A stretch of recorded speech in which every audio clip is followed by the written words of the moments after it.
Yeah? All right, perfect. So you guys know if you have any questions, feel free to ask. If you want me to do anything over again, feel free to ask. We're really here for you guys to learn. That's why you tune in live. So just don't hesitate to ask any questions and have me do anything as many times as possible. All right, so Sharon needs some help doing text. So Sharon, I will absolutely help you with that. That's one of the things we're slated to go over. So I don't know if you guys read too much of the details of this webinar. So this is going to be a two-part series that I'm doing because an introduction to Corel and the Wizard is just a lot. They're both really intricate software. So what I thought I'd do is break it down into two separate parts. So today we're really going to get kind of the big picture of what we're making, and we are going to go over the basics of CorelDraw. We're going to do a second part, I think probably either next weekend or maybe on Labor Day. And we're going to go over the basics of the Wizard. That way you guys are really well equipped before you even open up the Wizard to know what you're doing in Corel, to navigate Corel, and even so you guys know the little shortcuts.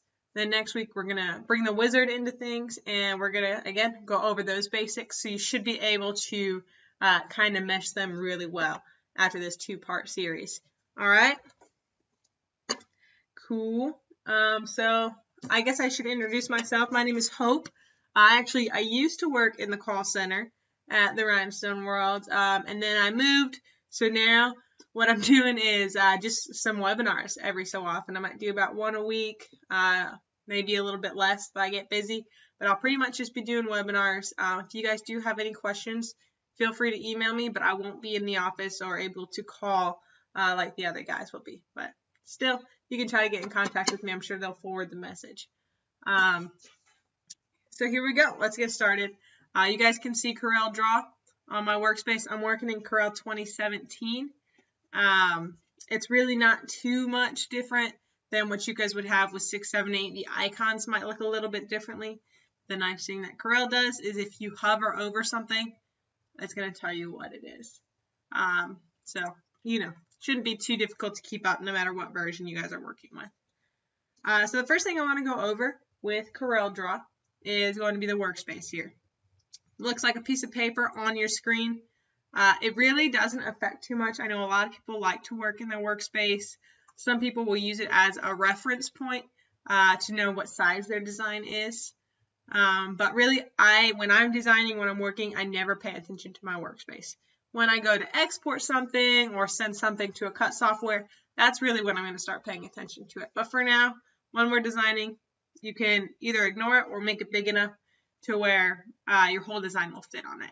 And as you see right here, you can see that our workspace is 8.5 by 11, kind of a standard size that Corel starts with. If you know, one thing I'll do is I have a Silhouette Cameo, so I will go ahead and make my workspace sometimes, about 12 inches. That way I know I don't want my design to go any wider than that because my cutter can't cut wider than that. Well, maybe if you guys have something like a Graphtec or one of those 24-inch cutters, you can go in there and type 24 inches.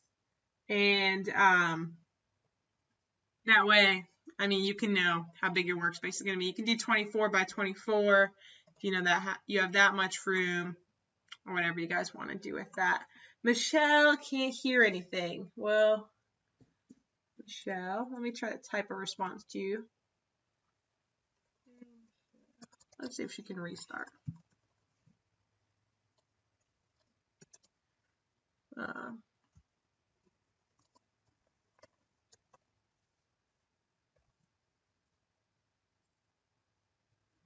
right.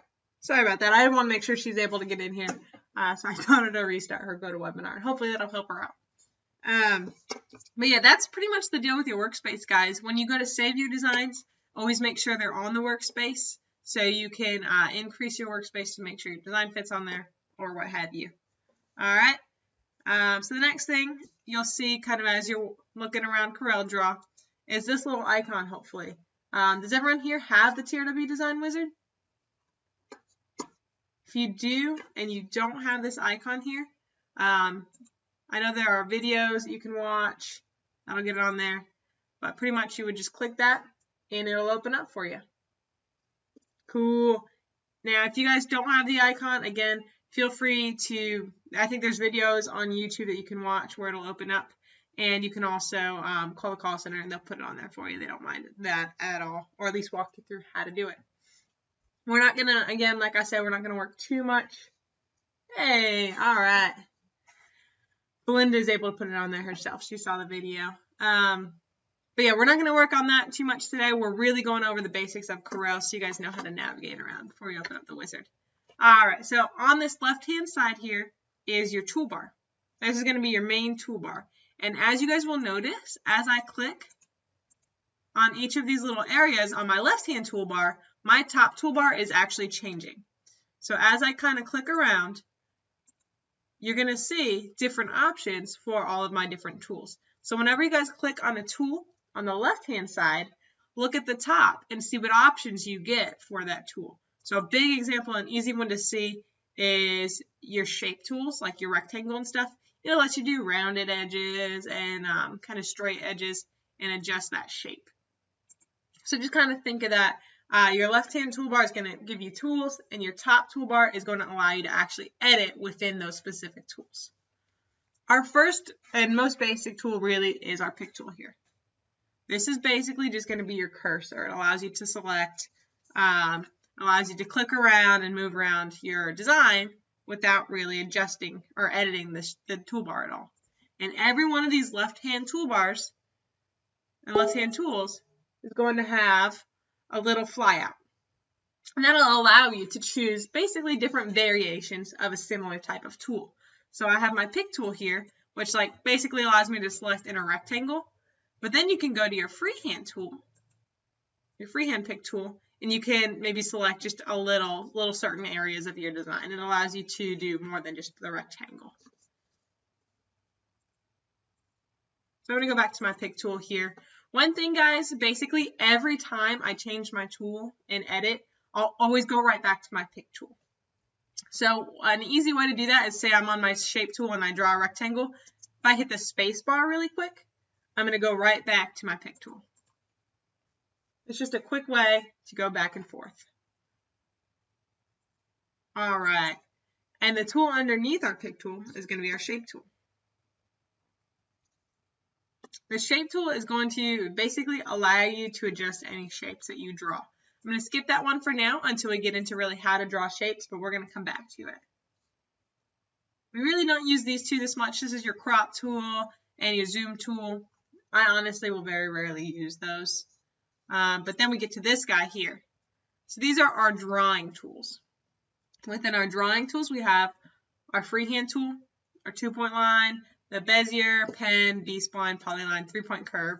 Out of all of these guys, I really almost always use the B-spline tool.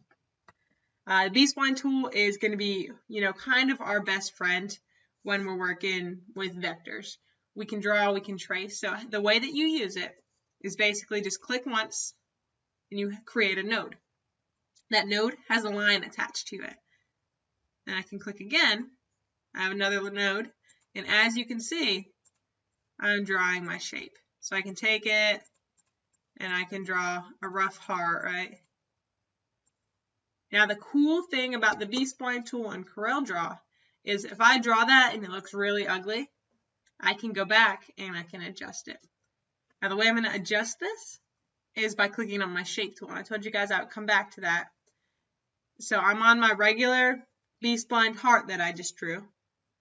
I can click on my shape tool. It's going to highlight all those nodes. As I was clicking, it drew all those little areas there. All right? So I can kind of go and click on one of those nodes and adjust it. So I can make this part come in more. I can make this more even. What you can also do is double click on a place where there is not a node, and it will actually create a new node for you. So I'll double click right here in the middle, and another node is created.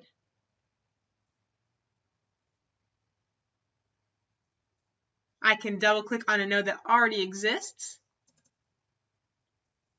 and that will delete my nodes. All right, is everybody tracking so far? We're pretty familiar with the B-spline tool? No questions? I know this is kind of one of those tools that gets pretty complicated and can be difficult to work with, but if you really sit down and play with it and practice it, it's super helpful.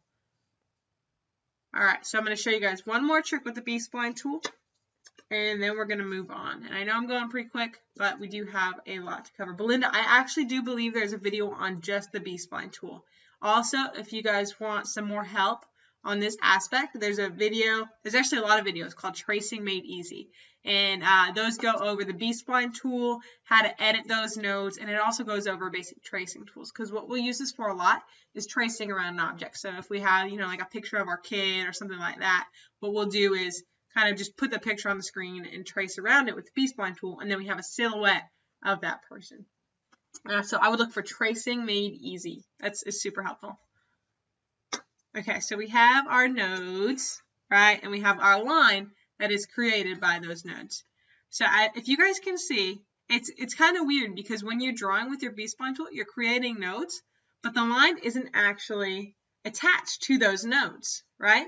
It's kind of floating off and really super rounded. Well, that's cool and all if you're trying to draw a circle or if you're trying to draw something rounded. But if you want some sharp corners on your object, then you're actually going to need to go in and adjust those nodes to make sure that they float. So they don't float, that they clip basically onto this node. So what I'm going to do is I'm going to click on a node. I'm going to come up to my top toolbar, because remember that's kind of where we edit things within our left-hand toolbar. And I'm going to click on Clamp Control Point. What that's going to do is it's going to make sure that that line actually follows the node exactly. So I can even kind of click out here and highlight multiple nodes. If I want everything to clamp, I can do that. So we'll draw the whole half of this shape. We'll make this half clamped and the other half not, basically, right? So that'll help you guys kind of see the difference. And then at the end of the day, this is going to be the shape we have, and that's going to be the cut line. Hey Sharon, that's a good question. When she asked whenever I say click, am I right or left clicking? I'm always going to be left clicking unless I let you guys know otherwise. So if I do a right click, I'll always tell you. If I just say click, that's just that regular left click. All right, so any questions with the B-spline tool? Does anyone want to see that again as I'm drawing? Another thing you guys can do as you're drawing with your B-spline tool is if you hold down the V key, that'll automatically give you sharp angles or automatically clamp those to the control point. So I'm going to go down here and I'm going to draw. So right now I'm not holding down the V button, and now I am. So can you guys see the difference? That's going to give you those sharp angles. Cool. All right. And that was V as in Victor, not B as in boy. Because V, think of it, V has that sharp angle. That's kind of how I remember it. B is rounded. All right. I'm going to delete all that stuff, and we are going to move on to our shape tools. It's kind of confusing because this is called our shape tool, but these are actually shapes. So we're going to call these our shape tools. So we have 3 different areas in here really where we can draw shapes. This is going to be for our rectangles. We have our circles and ellipses here. And again, to see this little menu, I'm clicking on the little black flyouts, which are these little triangles. All right. So I have then my bottom one is polygons, stars, basic shapes. This is kind of the more intricate one, but we'll start off with just a rectangle. So with our shapes, all I'm going to do is click and drag. And I am holding down my mouse as I drag on this. That's going to make me a rectangle. Now, if you guys want to draw a perfect square, a shortcut to do that is hold down Control as we drag, and it actually won't let me not make a perfect square. I see that? So that's why I hold down Control. If I don't hold down Control, I can make a rectangle. And it's going to be the same exact thing with a circle. So I can either draw an ellipse, like an oval, or if I hold down Control, and I get my perfect circle.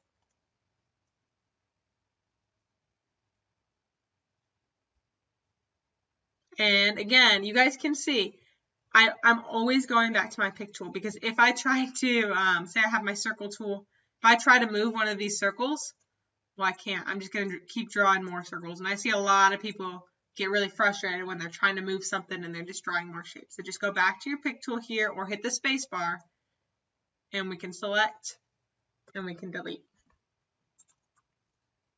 We're going to move on to this tool here. So this is going to be, it'll allow us to draw polygons, or we can even go down and we can click on basic shapes. So with our polygon here, we pretty much only have one tool for pentagon, hexagon, octagons, things like that. You can see it has 5 sides. So right now we have a pentagon. Well, I can come up here to the very top toolbar again, and you can see that it's showing me a pentagon. It has 5 sides. Well, if I click up, it's going to give me a polygon with 6 sides, 7, 8, and you can really just keep going up until it almost looks like a circle. So I can click again, and I can go down on this and even go down to a square. Let's see if it'll let me go to triangle, and that's it. All right, so that is our polygon tool. And now let's go to basic shapes. Now your basic shapes, arrow shapes, all of these are going to work exactly the same. I'm going to click on it, and then I'm going to come up to here, and it's like a little, what is that called? Like a parallelogram or whatever up here. Click on it, and it's going to allow me to choose from all these different shapes. So I can do a smiley face, or I can click on this right here, and I can do a plus sign or a lightning bolt, anything like that. The cool thing about this is if I click on that shape that I just drew, do you guys see this little red diamond here? This little diamond will actually allow me, if I can grab it, to adjust that shape. Let's see. So I'm going to click on my shape tool and click on that little red diamond, and I can adjust this however I want. So I can make it thinner or thicker. Let's see, the smiley face has the same thing, where I can make it sad face, or I can make him super happy face. So basically, anytime you guys are drawing and you see that little red diamond, take a look at your shape and see if it'll allow you to adjust it. Our lightning bolt doesn't have it, but let's see, I think this one might.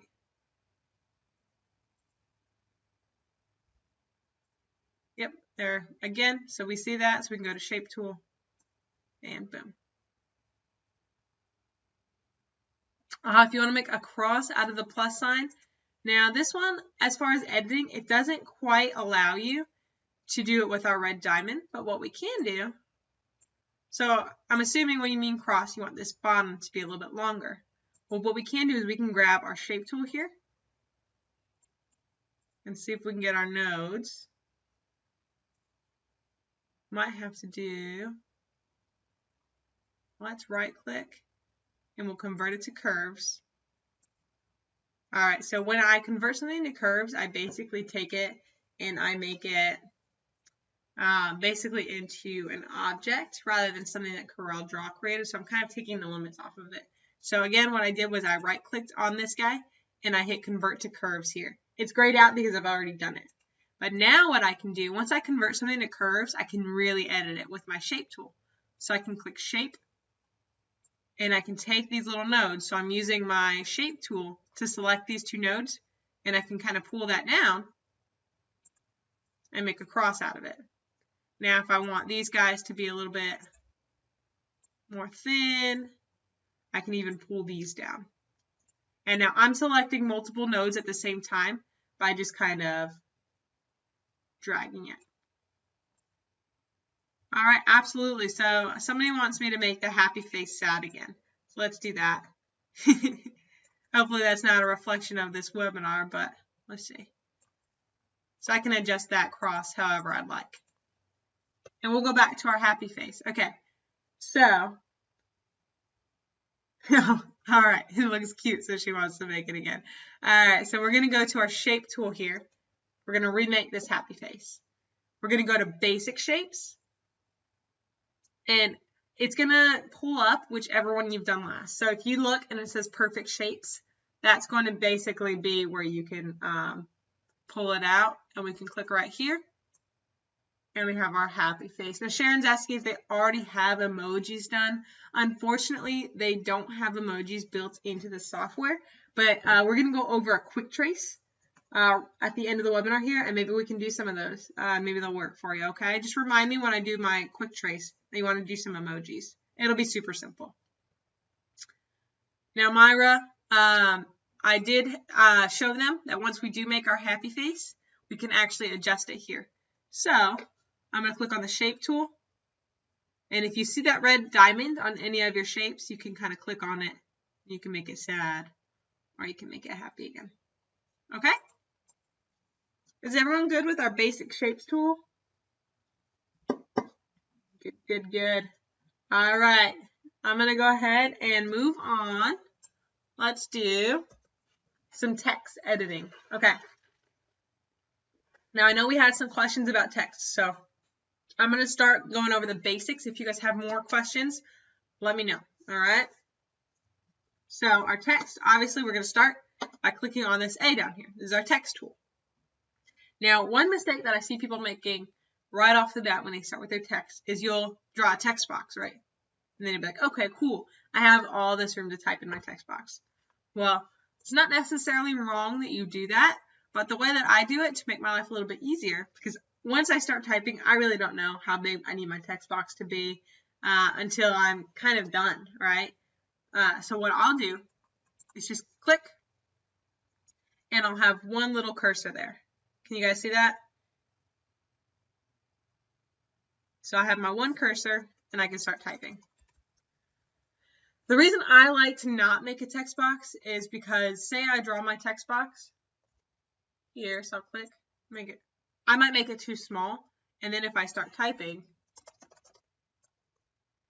and I run out of room, or it starts to look like that, well, then that's just annoying. It kind of just limits you more than we really want to be limited. And then you might have to spend time adjusting the size of your text box, and that can just be annoying. So what I'll do is just, again, click once and start typing.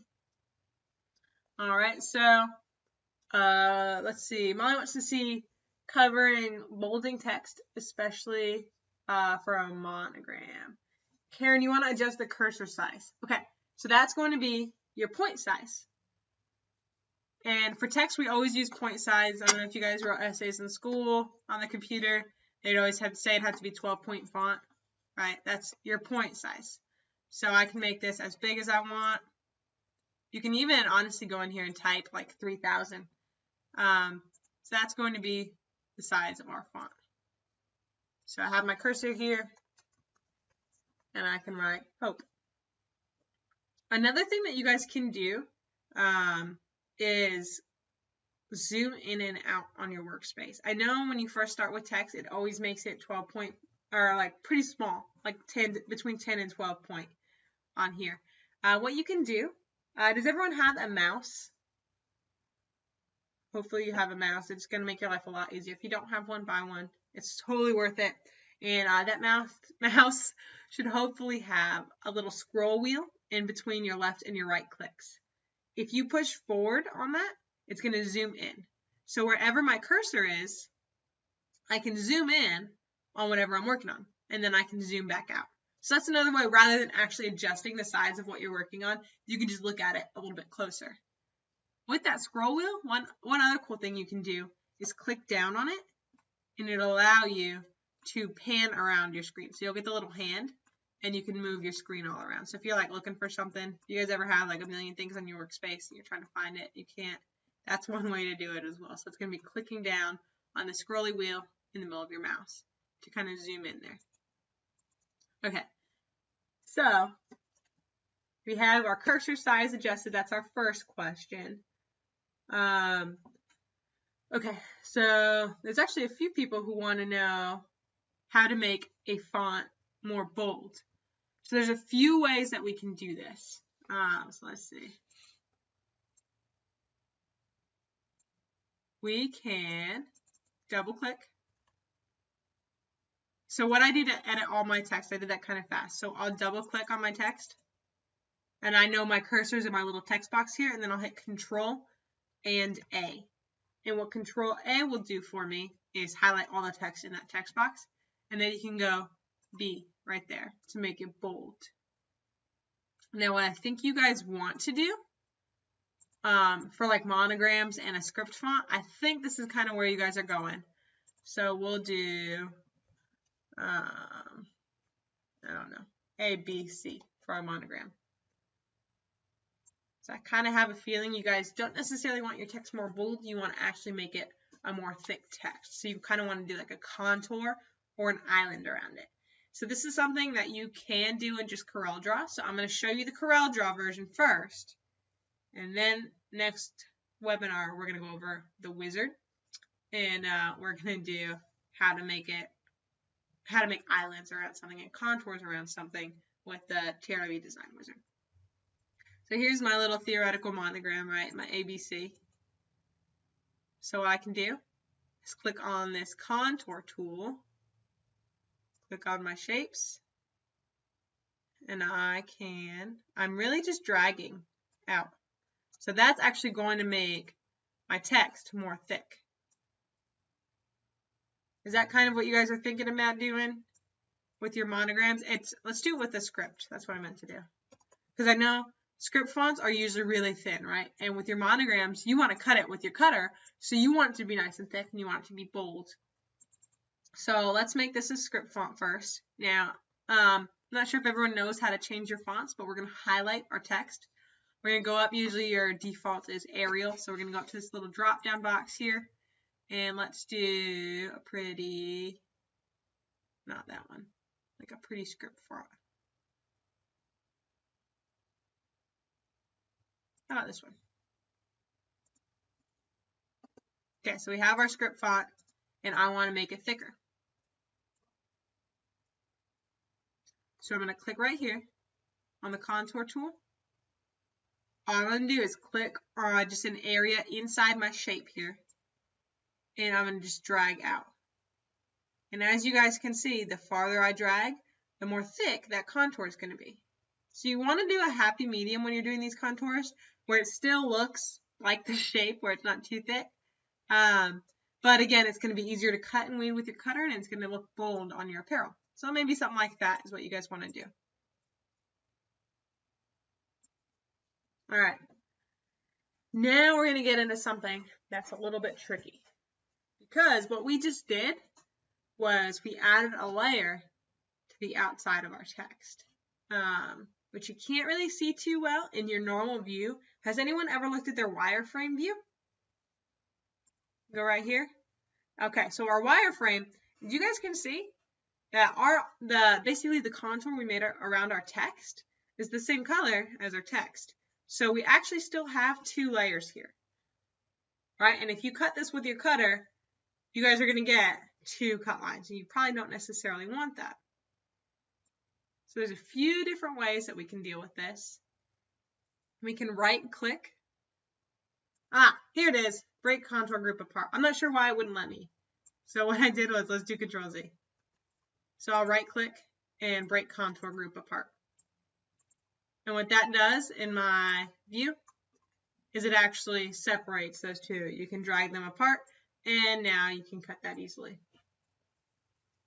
But again, we can go over next time to how to just do it in the wizard. You guys scared me. I thought you stumped me here. All right, so what does convert to curves really do? Convert to curves, it basically, it's kind of hard to explain. It takes your object, and Corel, it's more how Corel sees your shape than how you see it. You're really not going to see any difference when you convert something to curves. What you are going to see is that you're able to edit it a little bit better, that Corel is going to be able to send it a little bit better. The way I basically describe it is it changes, especially with text, it's going to change your text in Corel's eyes from text to an image. So once I convert this to curves, I'm not able to double click and edit this text anymore, because Corel just thinks it's another object just like anything else. It's not editable. Whereas, let's see, this one, I haven't converted to curves. So if I double click, I can edit that text. If I double click down here, it's just going to show me nodes because it thinks it's a shape. We always want to convert to curves. Can you undo a convert to curve? There's not really a button to do it, but what you can do is right after I convert it to curves, I can do Control and Z at the same time. That's the undo button, and it'll just go back, and it'll make it text again. You can also click this little guy right here. He's our undo button. So it flattens it like on the Cricut. Yeah, kind of. There's different softwares have different names for it. But basically, yeah, you just think of that. We always want to convert to curves before we send to our cutter. Always want to do that. And we always want to convert to curves when we're working with text and we want to edit it. All right. So let's delete these guys. Does anybody have any more questions on that? So the way I pulled my contour off of my text was I did right click and I broke the group apart. So right click and I broke the contour group apart. It's not there because we've already done it. All right. So there's a few more things that I want to show you guys with text. We got about half an hour left. So with our text, if I double click on it, again, you guys are going to see I'm able to edit it. If I click on my shape tool, and that's this guy right here, and then I go over and have my text selected, you guys can see these little guys right here. Do you see these little squares? The bottom left of my characters. These little shapes, they're basically like nodes with our shape tool. I can take my letters and I can move them around.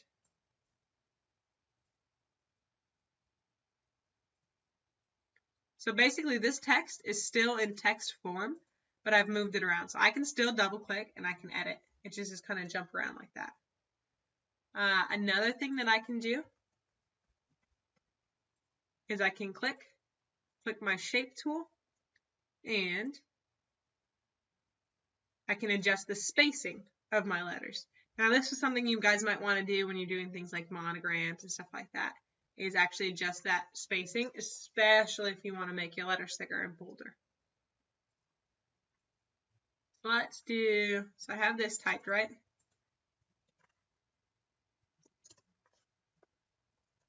Okay, so now I have different lines of text. And that was just me typing.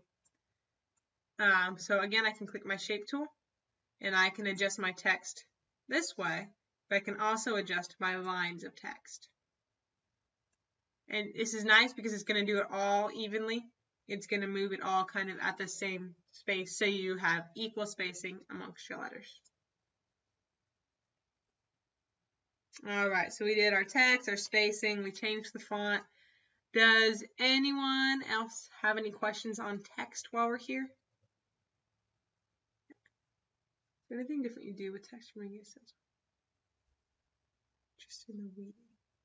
Sharon, really, with text, I really don't change it if I'm going to make a stencil.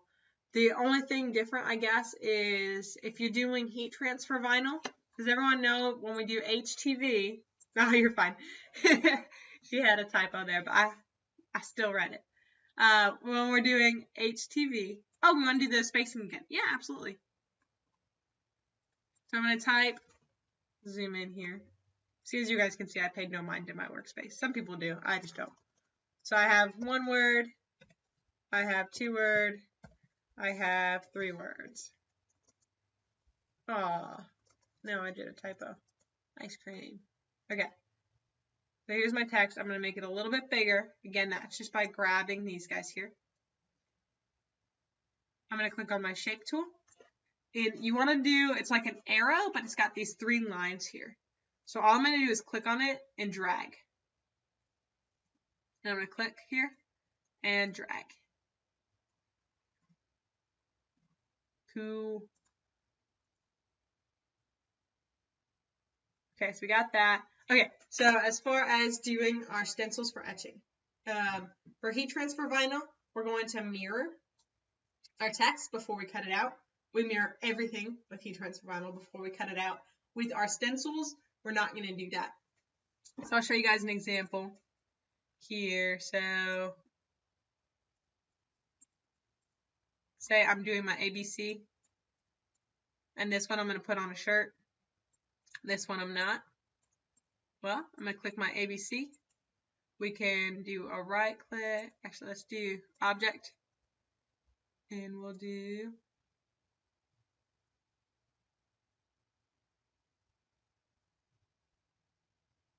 they move it on me?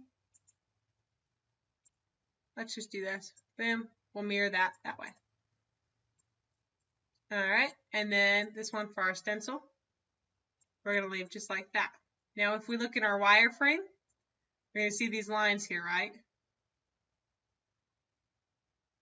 We don't want those lines to cut. So I'm going to go back to my regular tool, or my enhanced view. So we have wireframe and enhanced right here.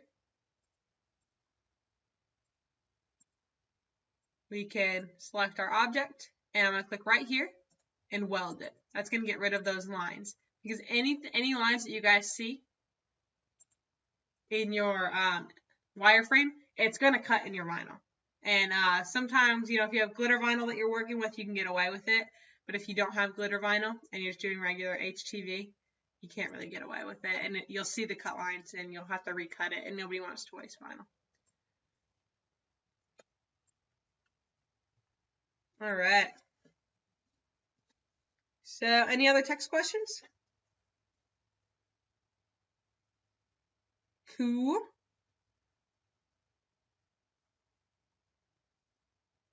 The new monogram. Yeah, you should be able to. And really, it's just a matter of adding a contour around it. I think some people will make it bold, but there's an extent to which you kind of want it to be a little bit thicker, especially with a monogram, because those fonts are usually so thin, and you want your monograms to really stand out, and usually you even want different layers around your monogram, like offsets and things like that. Yes, put text on a path. That's a good question. All right. So Belinda's asking if we can put text on a shape. Basically, the way we'll do that is fit text to path. So we'll do this. What we're going to do is basically just draw a shape here.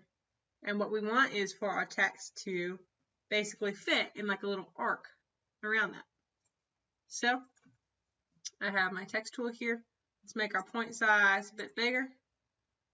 Not even. And we're going to type, oh, where'd it go? Fit text to path. All right, so with our text, as you guys know, with everything on CorelDraw, we can click on those corners there, and we can stretch it out. So I have my fit text to path. So I have a shape that I want to put my text on, and then I have my text. So what I'm going to do is I always put my text right over the shape that I'm going to work with. And let's make this a little bit bigger here.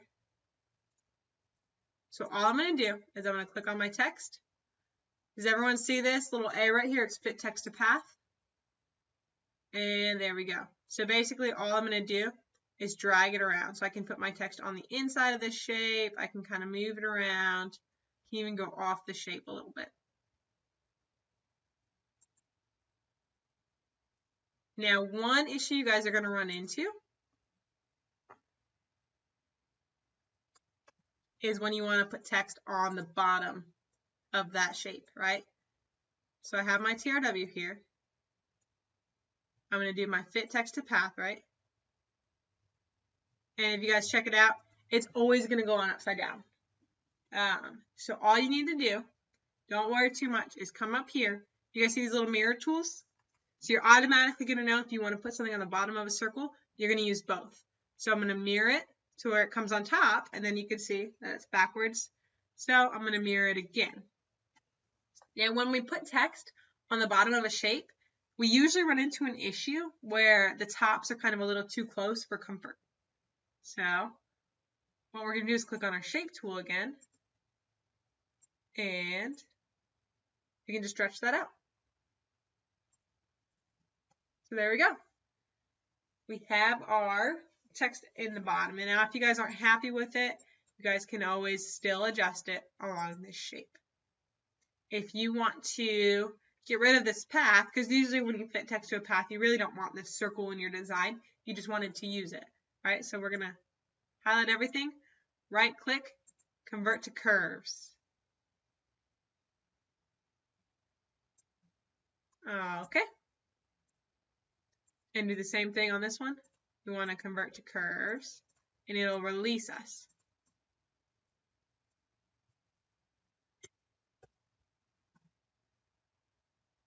So you want to put images in text and turn text into a shape such as a heart. Katrina, let's go over that next week. We're going to use the wizard tools for that. It's a little bit more in depth, and we only have a few minutes, so I want to go over some tracing and stuff. If you're not able to tune in for the next webinar, you can always call the call center, and they can help you out with that, or at least point you to a video that will help you to do that. So as far as putting patterns in text, making your text into a shape like a heart, all of that is totally doable. We're just going to work on that either next week, or you can call the call center and get into that, okay? I do want to definitely get all those questions answered. Okay, so let's move on. I want to do some really basic tracing for you guys, okay? So what we're going to do is, I know someone mentioned asking if they had emojis here. So let's do emoji. I'm just going to do a Google search for that image, right? And here we go. We have emojis. So one thing I'm going to show you guys is the difference in your searches. A lot of the time, the value of your trace depends on the value of your search, if you guys can find good images to work with. So on the first tab, I did emoji. On this one, I'm going to do emoji vector.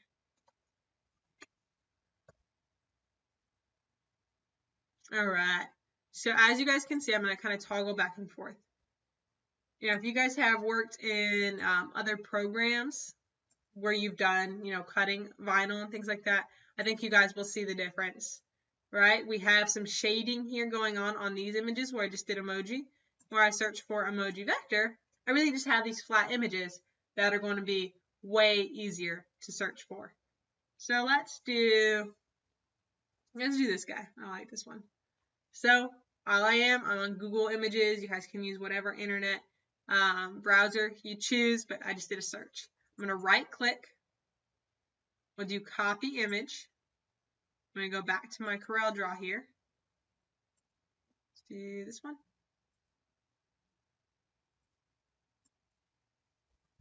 And we'll do a paste.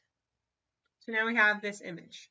So all I did was right click, copy, right click, paste, and here it is. Now, this is where we kind of got to go over something so you guys can understand the difference between a vector and a regular image. Does everybody know the difference, or do you kind of want me to go over it between a vector and a bitmap? CorelDraw and with all of our cutters, we always want to be working with vectors. So let's see. I'll show you guys kind of here. We're going to go to our wireframe. And then we're going to go back to our enhanced. As you guys can see on our wireframe, we kind of have a blurry, grayed out image. This is not a good sign. This means that we're working with a bitmap, which means we're not going to be able to cut our image. Okay? What we're going to do is we're going to trace this image to allow us to cut it. So all I'm going to do is click on my image. Whenever we have a bitmap image, we're going to see this right up here on top. We're going to do trace bitmap. I'm going to click on it. There's a few different ways you guys can do this. For now, we're just going to do our quick trace.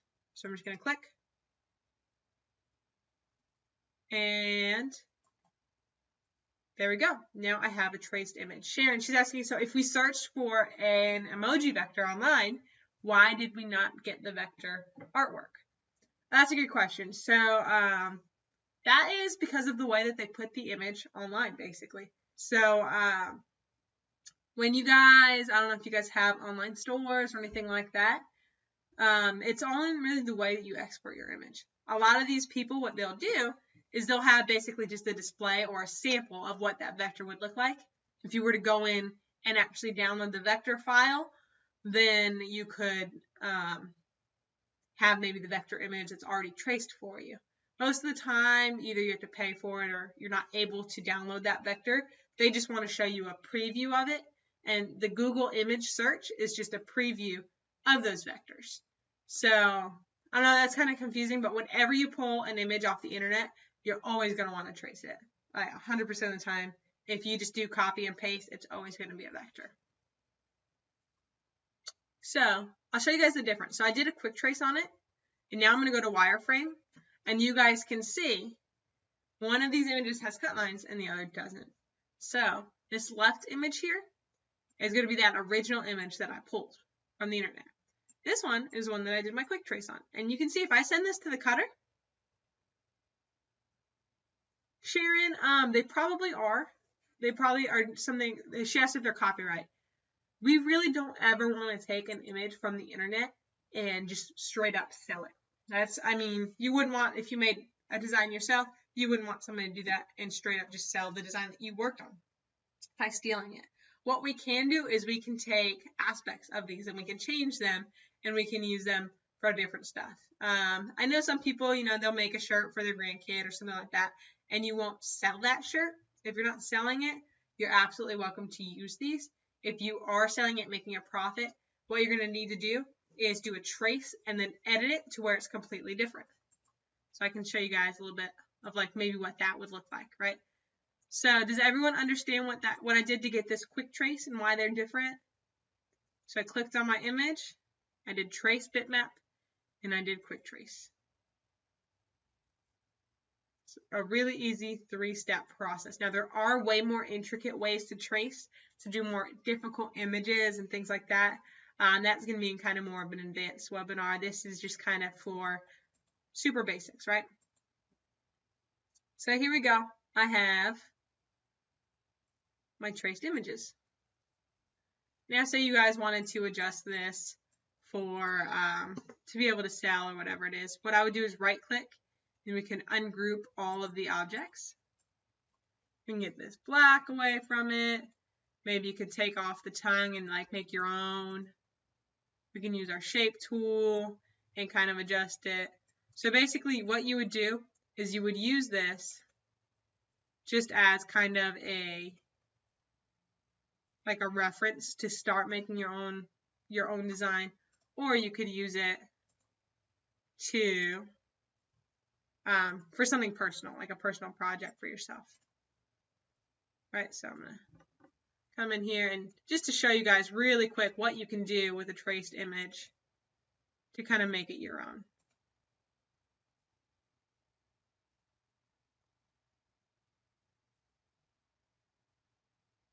So there we go. We went from basically a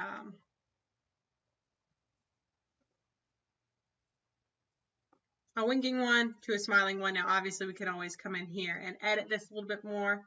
But again, just an example of what you could do when you take an image and you trace it and you actually have a vector. All right, so I can take off the winking eye and maybe make another regular eye. So that's our quick trace there. Let's see. We did our quick trace. We did, let's do something else cool. All right, guys. So I hate to say this, but every once in a while, you're going to get a glitch where your stuff in CorelDraw is just not working like it should. It's rare, but it happens. It's happened to me before. Your design, you think it's perfect, you're looking for it in wireframe, all right, you don't see any errors in your design, but it's just not working how it should. Well, what I'll usually do is I will grab, let's see right here, our Smart Fill tool, and just kind of click in an area of that tool. Right, so what I did was I essentially made a copy of everything that's in that area. That's kind of a cool thing that you guys can do. It kind of helps if you just want to copy one little part of your design. So for example, this eye here, oops, let's ungroup this.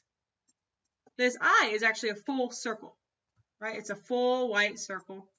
And this, let's see, this yellow circle is probably also a full yellow circle. So if I just want to copy part of that, like the donut basically shaped part of it, and grab my Smart Fill tool, and it's only going to fill until it reaches basically a line of resistance. So I can fill this whole object and basically make a copy of it, and then I can move it all over. So now I have little pieces of this emoji that I can play with. So our Smart Fill tool, it's going to make a layer on top of your object. It's not going to change the color, but that layer is going to be the exact same size and shape. And you guys will kind of figure out ways to use that in all different aspects of your designing, kind of as you move on, as you work with CorelDraw. That's a great question. Kelly, she's asking how to take something to the front and stamp it out of what is in front. So Kelly, what you're asking is how to simplify an object. So let's give an example here.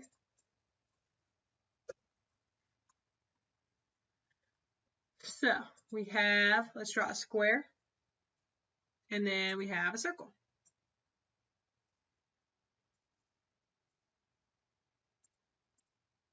Let's have our square here and our circle here. Boom. So what she's asking is, let's make it purple. I don't know why. What she's asking is if we can take basically everything that's behind the purple and get it out of there.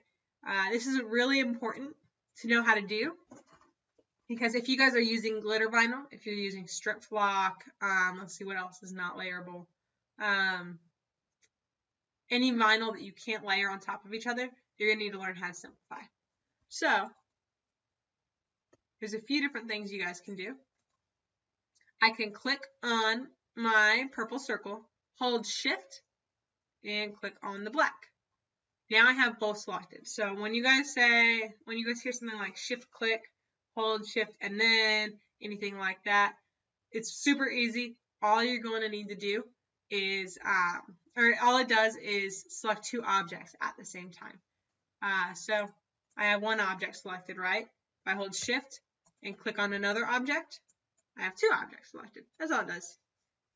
Now let's move on to simplifying. So right here, if you guys hover over all these little boxes, these are all super important tools. They're all in the same place. It's kind of nice. But we're going to do this one right here, our simplify. So I'm going to click on it. It's not going to look like anything happened, right? But what I actually did was I cut out all of the space that was behind that. So now if I were to make this into a t-shirt, right? And nothing is being layered. It's kind of nice. Yeah, Kelly, is that what you were asking? Basically to stamp that out? Cool. All right, another thing you guys can do, which is sort of cool. We'll do it maybe in something that you would actually do. So let's do tigers. You guys can do an intersect. So let's do like a red. Oh, to make it look like a shadow? You can do that too. There's a few different ways you can do that. So she's asking how you would make it look like a shadow. One thing you guys can do is, it's called an intersect. It's kind of cool. You can put one thing basically over another, just like we have here. So our tigers is overlapping this square. I can highlight this, and I can click right here. I'll do intersect. And what that does, you guys really can't see it, you can see it in the wireframe, is it makes a copy of that over top of what you have. So basically, wherever those two are overlapping, kind of like a Venn diagram, it'll make a copy. So then what we could do is really send this to the back.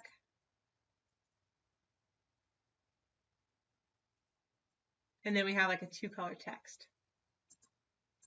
Now, if you want to make like a shadow, honestly, what I do when I do something like that is I'll just do a copy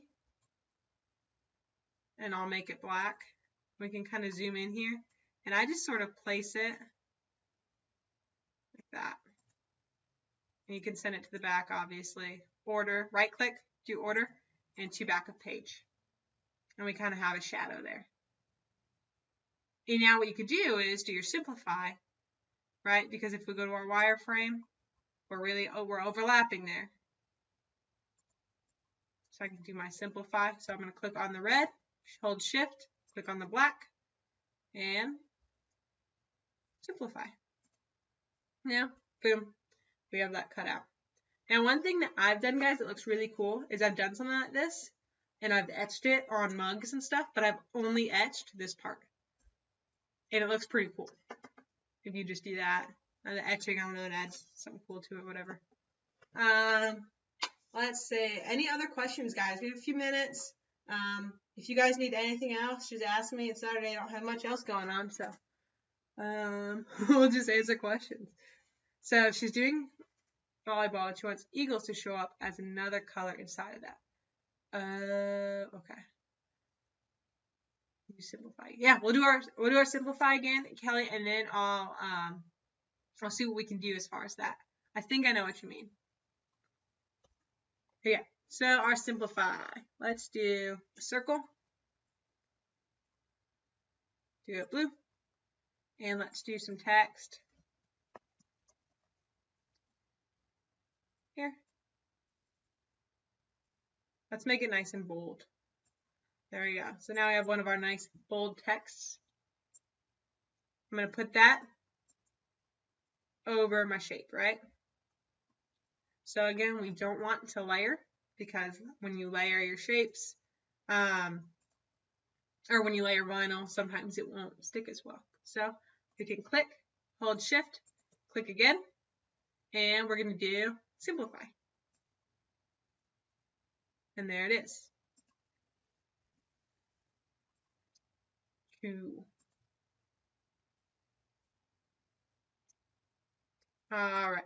So now I know somebody had a question. So let's do volleyball really big. Do you guys all know Matt's favorite font?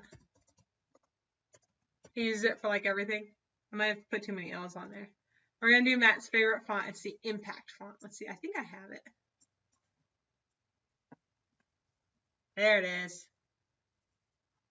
So I'm going to click on that and we'll do Impact. He really likes it because it's nice and thick and you're able to do, yeah, there it is. Sharon knew it. That Impact. Use it for everything. We always make fun of him around the office for using that for everything. All right, so we have our volleyball. You can stretch it out. And now we want to do eagles as another color inside of that. So let's see. So we could do eagles.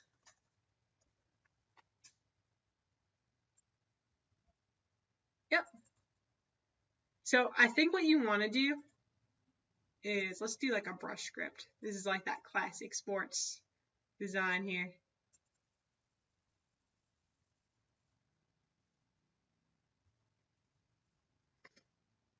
So now we have our eagles, and we put that in there, right?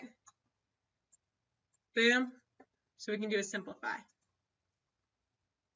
Now they're not overlapping. Okay, so Kelly, I think what you're wanting to do is a knockout. The knockout tool, we're going to go over that next week. We're going to do knockouts and everything like that. It's a super easy way to do like a contour. Let's see. Let's go back to eagles. Another thing you can do is what we did with the intersect. If this will allow us, let's see how it looks. It might not look that good. It kind of depends on how your letters are laid out. What we could also do is highlight everything and do an intersect. So 1, 2. Doesn't want us to do an intersect. Let's convert to curves first. Let's see. Here it is. So our intersect right here. Boom. All right, I'm going to pull this original text away. Doesn't look like anything changed, but my eagles is actually here. And once I change the color, you can see it kind of like that. So that's another way to do it. There's so many different ways to make it look really cool inside, like one text within another. A knockout's a really popular one that you've probably seen do on a lot of videos, and we're going to go over that next week. The difference between simplify and front minus back, there really isn't a huge difference.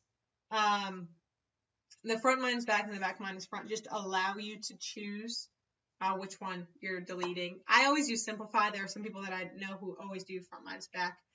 The front minus back, I think, also will delete your original image. So rather than having to move it away, so rather than having to kind of move that away when you're done, you could do the front minus back, and then it would delete that first layer. When we cut in vinyl, we'll use 2 colors. Yes, exactly. So you would separate your colors just like that, and you would cut one color at a time. Each cutter has a different way to send. Each cutter has a different way to send to that cutter. But you do that, and the wizard has some tools again for going for separating your colors. So you can just click on a button, and it'll basically make little templates for you for each color. So it'll divide it into your black and your blue, or your red, your white, and your blue, and all that. All right. Anybody else have any final questions? This is your last chance. All right, so we are going to post a recorded version of this. It probably won't be till Monday until our smart guys are back in the office and are able to post it. It might be a few days after that. But all you're going to do is look in your account under where this webinar was, where you found your registration link. And that registration link should be swapped for a recorded video link. If you guys have any trouble finding it, call the call center. If you have any questions, email info@therhinestoneworld.com. If you just say, hey, I was in Hope's webinar Saturday, can you have her answer this for me? They can forward that on to me. All right, if that's it for you guys, that's all I have. And tune in next week. We can go over everything in the wizard. Hopefully you guys are really well acquainted with kind of how to move around in CorelDraw, where things are, and all that jazz. Then we'll move into adding the wizard into things. I like to break it down between Corel and the wizard because 2 softwares at the same time, it's just overwhelming for some people. So we'll do one at a time. Fun fact, I don't know how to turn off my webcam. So if you guys watch the recorded video of this, then you're going to see me in my little office at home. And I don't know how to make that go away. So you're welcome. Yeah, so they're $5 each. Usually premium webinars are about $10 for one. What I did was I made them cheaper, and I made it 2. So you guys hopefully can come for that next one. All right? Cool. Well, I hear that the Rhinestone World has a sale going on this weekend of a bunch of designs and sports and things like that. So feel free to check that out. I don't know what else is going on. I think there's a silhouette webinar coming up here soon. With working with text and silhouette, so I'm sure that'll be awesome. And I know Lisa does lives every Thursday if you guys want to tune into those. But I'm going to go ahead and get out of here. You guys have a great weekend, okay?